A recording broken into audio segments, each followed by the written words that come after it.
As the war in Ukraine has shifted east, so too have the efforts to aid millions of civilians still stuck between warring armies with nowhere to hide. They lack the very basics, but some of their fellow Ukrainians are risking everything to help them.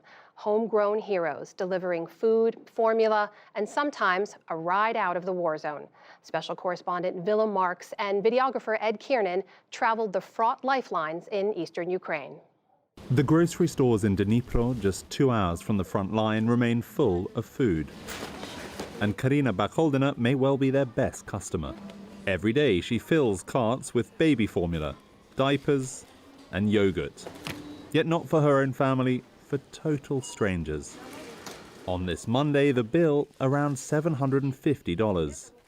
Just a fraction of what this real estate developer spent in the past 2 months.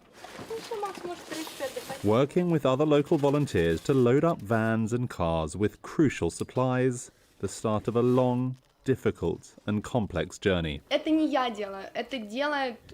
This is done by a large number of people who got word that help is needed. This is not done by one person. This is done by a huge team. Among them, Kirilo Chemizov, a former furniture maker, driving north the next morning towards the city of Kharkiv. Dangerous. Very, very dangerous. With a brief pit stop to put on his protective equipment. A courageous courier on the road to frontline fighting some 40 hours each week. Today in a city centre where many stores are shuttered or shot up. Delivering a payload that earns him no pay. It's transferred once more before coming to a stop inside this shed. So the products that we saw being purchased in Dnipro are now being sorted for families in a small village on the outskirts of Kharkiv called Buda, where 600 refugees are in desperate need of these supplies. Back in Kharkiv, a more precious cargo picked up for the journey home, including Lyubov, aged 73, and 76-year-old Aksenia. For the past month, they've been sleeping rough in a city metro station. Our house essentially was ruined. Lyubov's younger son died recently revisiting his abandoned apartment.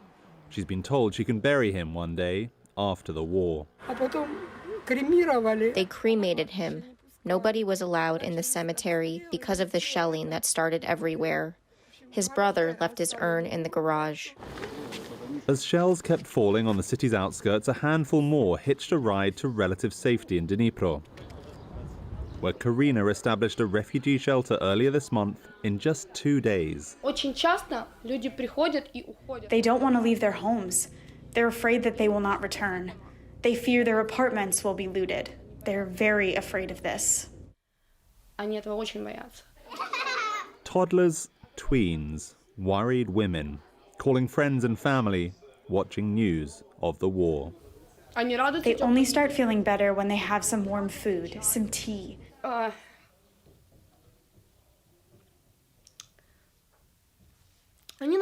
They all are scared and they all want to go home.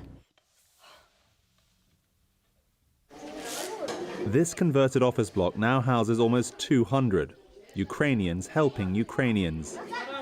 But there's only so much one person can do, and burning through funds, Karina needed cash to continue. It came from Chicago and Daniil Cherkasky.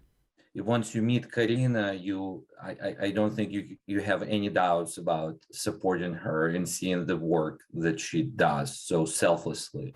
He founded a group, Ukraine Trust Chain, that's deployed more than $500,000, he told us, thanks to thousands of donors. I think people that are generous and have resources have responsibility to help Ukrainians right now.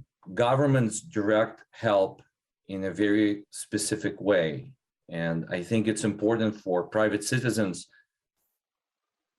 to use their networks to find the vacuum and the gaps where help is needed. Baby Sasha seems to need no help sleeping, but his mother does feeding him, and Karina has stepped in. This is the most excruciating. This is the most difficult, because you talk to every person.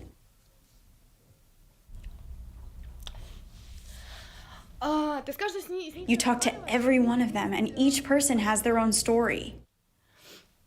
And Amna, Karina's told us that each one of those stories has been difficult for her to hear. Just yesterday, she welcomed another dozen people into her shelter, all of them, no doubt, with tales to tell of shattered homes and destroyed lives in the towns to the north, east and south of this city, Dnipro, currently darkened by a nighttime curfew. And don't forget the estimated 7.7 million more of these difficult stories currently displaced right across this country, with around 5 million now outside Ukraine's borders too. Amna? That is Willem Marks reporting in Dnipro. Thank you, Willem.